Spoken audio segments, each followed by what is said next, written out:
Hi, എല്ലാവർക്കും നമസ്കാരം. ഞാനേ ബിജുമേനോന്റെ തുണ്ട് കണ്ടുവരികയാണ്. ആ സിനിമ എങ്ങനെയുണ്ടെന്ന് പറയുന്നതിന് മുമ്പ് എങ്ങനത്തെ ആളുകളാണ് ഈ സിനിമ കാണേണ്ടത് എന്ന് പറയാം. അപ്പൊ കുറച്ചുകൂടി കാര്യങ്ങൾ ഈസി ആയിരിക്കും. അതായത് ഒരുപാട് വലിയ വലിയ ചിന്തിക്കാനുള്ള സിനിമകൾ, ഭ്രമയുഗം പോലത്തെ സിനിമകൾ, അങ്ങനത്തെ കുറേ സിനിമകൾ ഇറങ്ങുമ്പോൾ ഇടയിൽ ഒരു ഉപദ്രവവും ചെയ്യാണ്ട് ലേറ്റ് ആയിട്ട് പോണ ചില സിനിമകൾ ഉണ്ടാവും. നമ്മൾ ഒന്നും ചെയ്യേണ്ട, വെറുതെ തിയേറ്ററിൽ കയറിയിരിക്കുക, എ സി ആണെങ്കിൽ കുറച്ചുകൂടെ സുഖം. വെറുതെ അതിങ്ങനെ കണ്ടിരിക്കുമ്പോൾ കിട്ടുന്ന ഒരു ചെറുതായിട്ട് ചിരിക്കാനുണ്ടാവും, ഒരുപാട് ചിന്തിക്കാനൊന്നും ഉണ്ടാവില്ല. വളരെ പ്ലെയിൻ ആയിട്ട് ഫ്ലാറ്റ് ആയിട്ട് പോകുന്ന സ്ക്രിപ്റ്റ് ആയിരിക്കും. അങ്ങനത്തെ സിനിമകൾ ഒരു റിലാക്സിന് വേണ്ടി കാണാൻ ആഗ്രഹിക്കുന്ന ആളുകളാണെങ്കിൽ നിങ്ങൾക്ക് തീർച്ചയായിട്ടും ടിക്കറ്റ് എടുക്കാൻ പറ്റുന്ന ഒരു സിനിമയാണ് തുണ്ട്. ഓക്കെ, ഇനി നിങ്ങൾക്ക് ബാക്കി കേൾക്കാം. അങ്ങനത്തെ ആളുകളാണെങ്കിൽ കേട്ടാൽ മതി കേട്ടോ. അപ്പോ എന്നെ സംബന്ധിച്ച് ഞാൻ നേരത്തെ പറഞ്ഞ പോലെ വളരെ സിമ്പിൾ ആയിട്ടുള്ള, വളരെ ലഘുവായിട്ടുള്ള ഒരു, എന്താ പറയാ, പ്രത്യേകിച്ച് ഒരു ട്വിസ്റ്റും ടേണും, കുറെ ട്വിസ്റ്റും ടേണും കൊണ്ടുവന്നിട്ടുണ്ടെങ്കിലും അതൊക്കെ ഫ്ലാറ്റ് ആണ്, പ്ലെയിൻ ആണ്. നമുക്കറിയാം ഇനി എന്തായിരിക്കും സംഭവിക്കുക, അല്ലാതെ നമ്മളെ ഞെട്ടിക്കുന്ന ഒരു സസ്പെൻസ് കൊടുത്തേക്കാം, അങ്ങനെയൊന്നും ഇല്ലാത്ത വളരെ സിമ്പിൾ ആയിട്ടുള്ള ഒരു ബിജുമേനോൻ പടമാണ് തുണ്ട് എന്ന് പറയേണ്ടി വരും.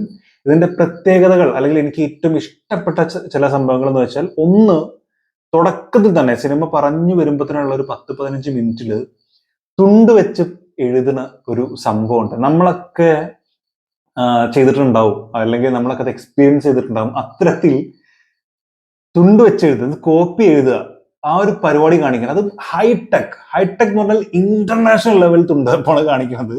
ഇതൊരു ജോലിയാണെങ്കിൽ ലക്ഷങ്ങൾ വരുമാനമുള്ള ഒരു പരിപാടിയായിട്ട് ചെക്കനത് ചെയ്തേനെ. അങ്ങനെ ആ ചെക്കനത് ചെയ്യുന്ന ഒരു സംഭവം കാണിക്കുന്നുണ്ട്. അത് ഭയങ്കര ഹൈടെക് ആയിട്ട് എനിക്ക് ഫീൽ ചെയ്തു. പിന്നെ തുണ്ട് എന്ന് എഴുതി കാണിക്കുമ്പോൾ, അതായത് ഒരു റബ്ബറിന്റെ സാധനത്തിൽ ഒരു തുണ്ട് പേപ്പർ ഇങ്ങനെ വെച്ചിട്ട് ഒരാൾക്ക് ഇങ്ങനെ ഇട്ട് കൊടുക്കണതാണ്.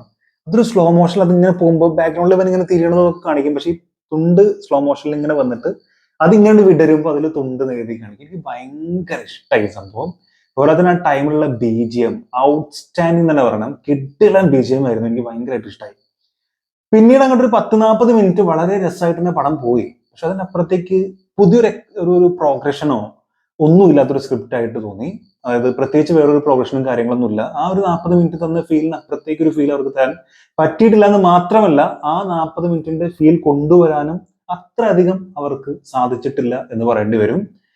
ബിജുവിന്റെ പെർഫോമൻസ് വളരെ രസമായിരുന്നു. രണ്ടാമത്തെ ഒരു പ്രത്യേകത പറയാനുള്ളത് അത് തന്നെയാണ്. കാരണം മകന്റെ അടുത്ത് വന്നിട്ട് വീട്ടിൽ നിന്ന് ഒരു രാത്രി പുള്ളിക്കാരന്റെ ഉള്ളിലുള്ള എല്ലാ ഇമോഷൻസും ഫ്ലാഷ് ബാക്കും ഒക്കെ വളരെ സിമ്പിൾ ആയിട്ട് നരേറ്റ് ചെയ്യുന്ന ഒരു സംഭവമുണ്ട്.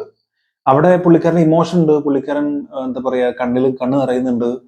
പക്ഷെ മകനോടാണ് പറയണത് അദ്ദേഹത്തിന് വേറൊരു ഫ്രണ്ട്സ് ഇല്ല, തുറന്നു പറയാൻ പറ്റുന്ന വേറൊരു ആളില്ല. സോ എല്ലാ വേദനയും മകന്റെ അടുത്ത് വളരെ സിമ്പിൾ ആയിട്ട് അവതരിപ്പിക്കുകയാണ്. പക്ഷെ ആ അവതരണത്തില് ആ ഒരു കഥാപാത്രം ഉള്ളിൽ ഹോൾഡ് ചെയ്യുന്ന ആ ഒരു പെയിൻ, അത് നമുക്ക് മനസ്സിലാക്കി തരാൻ ബിജുവിന്റെ ആക്ടിങ് സ്കിൽ സഹായിച്ചിട്ടുണ്ട്. അത് വളരെ നല്ല പെർഫോമൻസ് ആയിട്ട് എനിക്ക് ഫീൽ ചെയ്തു.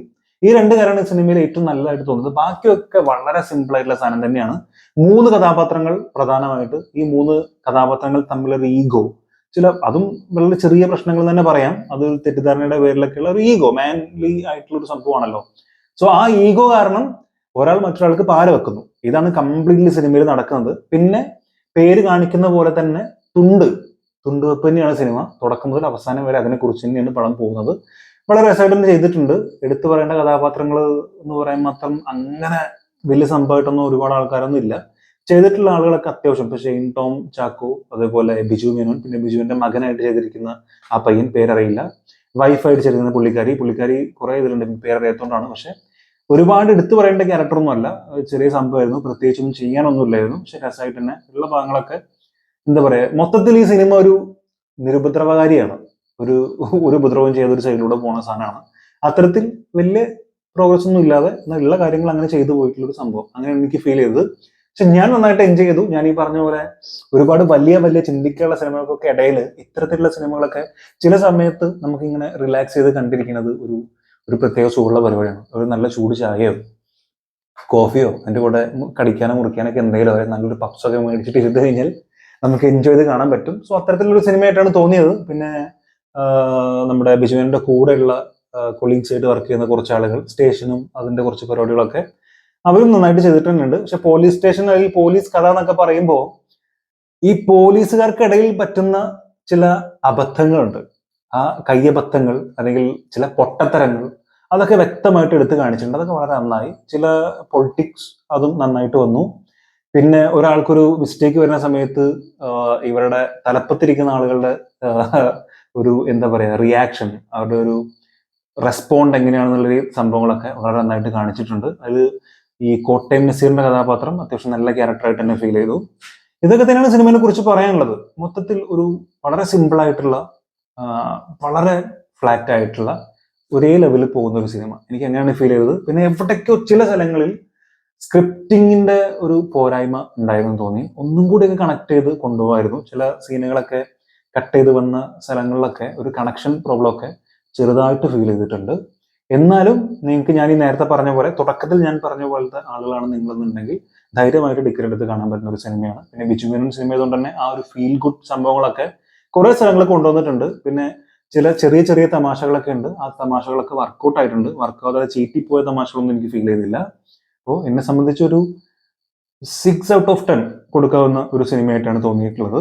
പിന്നെ ഞാൻ ഈ പറഞ്ഞ പോലെ ഇടയ്ക്കിടയ്ക്ക് വരുന്ന ചില BGM ഭയങ്കരമായിട്ട് രോമാഞ്ചം ഉണ്ടാക്കാൻ ഹെൽപ്പ് ഉള്ളതായിരുന്നു. അപ്പോൾ സിനിമ നിങ്ങൾ ആരെങ്കിലും കണ്ടിട്ടുണ്ടെങ്കിൽ നിങ്ങളുടെ അഭിപ്രായം എന്താണെന്നുള്ളത് തീർച്ചയായിട്ടും മറക്കാതെ കമന്റ് രേഖപ്പെടുത്തുക. വീഡിയോ ഇഷ്ടപ്പെട്ടിട്ടുണ്ടെങ്കിൽ ഒന്ന് സബ്സ്ക്രൈബ് ചെയ്യുക, മറക്കാതെ ലൈക്ക് ചെയ്യുക, സപ്പോർട്ട് ചെയ്യുക. ഇതോടെ കാണാം. കാണുന്നവരെ